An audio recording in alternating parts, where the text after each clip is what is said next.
Have you ever wondered what these numbers are for? Let's find out together. This is Dennis with Home Rehab Pros. Let's use our drill. We're going to use a piece of wood and put some screws in it. We'll find out what those numbers do. Let's watch. So we're going to find out exactly what happens when we use a drill and set this to different numbers. What really we're doing was we're setting the clutch. The clutch will then determine how much torque we put on each screw, and when that level is reached by turning in that screw, we're going to hear a clicking noise. That clicking noise means the motor's still running, but the screw head or the shaft is not engaged. Well, what does that mean? That means you're only going to be able to drive that screw so deep into your wood before it stops, and it just clicks. So that's good for several reasons. Number one, you don't want to drive the screw too deep. Maybe you even want to be very gentle with the material you're using, or you don't even want it all the way in. And you certainly don't want to strip the head of the screw so you can't get it back out. And sometimes that's what'll happen. You're as far as you're going to go, and you strip the head of the screw. What do I mean by that? Well, how many of us haven't done that? You know, you got a little Phillips screwdriver here, and that Phillips end of the screw just strips out, becomes round, and you can't get it out. Well, we want to avoid that. So using this clutch on this drill is very, very helpful. So I've got it set up here. You'll see I've got a quick release end on my drill, which is really nice. That just pops it out, see? And then it pops it back in and locks it, and I tighten the chuck. So the first thing I'm going to do is I'm going to use setting 1. Now, you might notice, see right there? Right there's a little arrow. It's just a little simple arrow, and that tells me what setting I'm on. So now I'm on setting 1. Now I'm on setting 6. Now I'm on setting 10. What does that mean? Well, when I have it on 1, that's the lowest torque possible for this drill. When I have it on 10, that's 10 times higher. Doesn't make as big of a difference as you think. This drill has a full setting of 22, and then it has that last setting, which is a full drill, which means the clutch won't engage, which means I could strip out the screw head if I'm not careful. So I'm going to turn this back, and I'm going to go all the way to setting 1. I'm going to use this screw, and we're going to take measurements. We're going to see exactly what this clutch does. So let's watch. Let me put this, start this screw, and we're going to use setting number 1, and then we're going to take a look at how this works.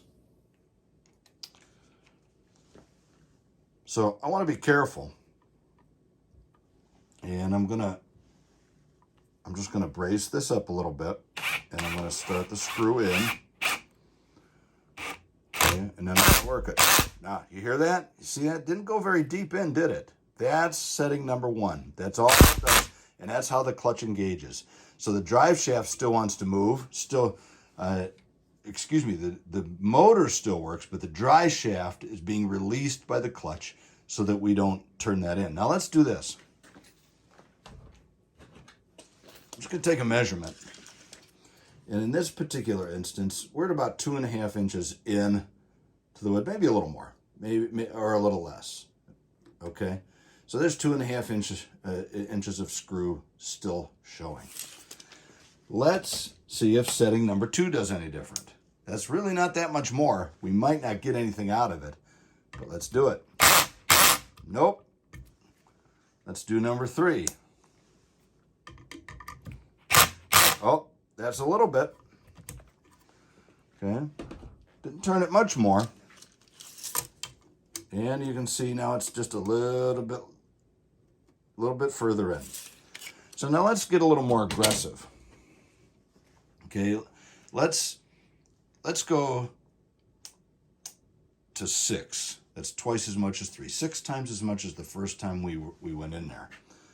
All right, and let's see what this does. See, so that's substantial. That was a substantial. But then you heard the clutch kick in, and the progression of the screw stopped. Okay. Oh, now we're under 2 inches. Okay. Let's see what 8 does.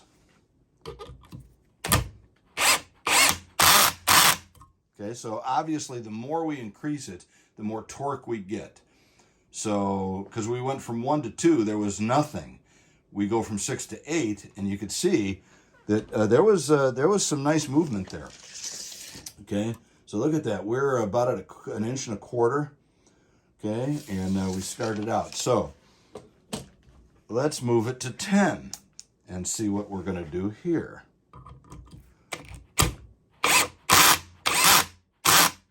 Okay, so we can see the advancement there.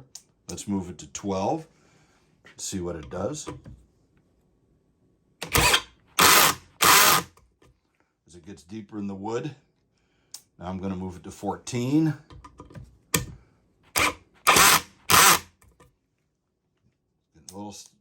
Now I'm moving it to 16. There we go. Okay, so that's pretty much flush with the wood. If I want it to go a little deeper, I'm going to go, let's try 18. Still not as much as I want. And 20. Boy, the clutch is having a hard time engaging even at 20.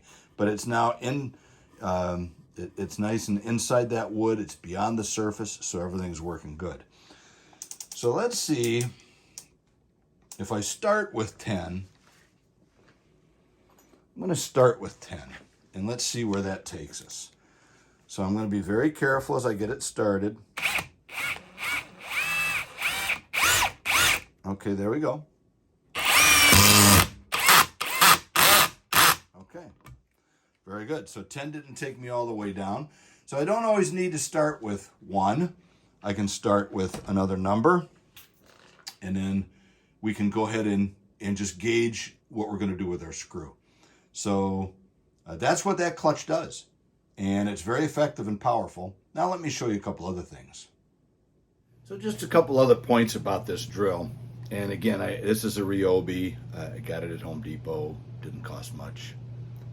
The Ryobi tools are pretty economical for just DIYers, homeowners. You want it down on your tool bench like I have mine. You'll also see there are 2 speeds. There's a 1 and a 2. One is a little faster than the other. I like to use the slower speed when I'm doing some torque work and I'm engaging that clutch. It just gives me a little more control, and it helps me to keep the drill a little more under control. So I don't want to strip the screw. That's just important. So that's one of the things that we want to keep in mind. Also, and I noticed, and I told you, I mentioned that we have a quick release on here. And I like these quick releases. Now, this is a quick release that is designed for a drill like this.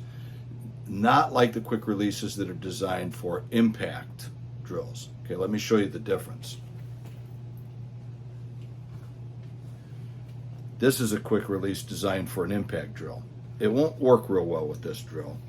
Let me get this off of here, and I'll show you. Okay, so this fits in a normal chuck.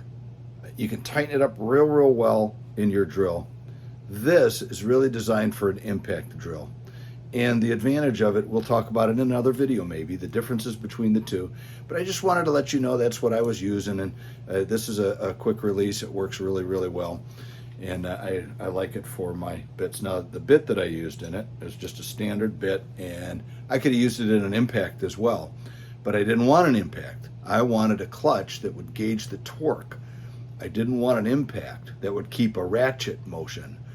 So that's a nice subject as well, what the differences are. But now you see what those settings on that drill are for. You see how to use it, and you see how you can protect your material and your tool and your fasteners with that clutch setting. So I hope you enjoyed the video today. I hope you learned something. If you did, please like the video. And of course, please subscribe if you haven't subscribed yet.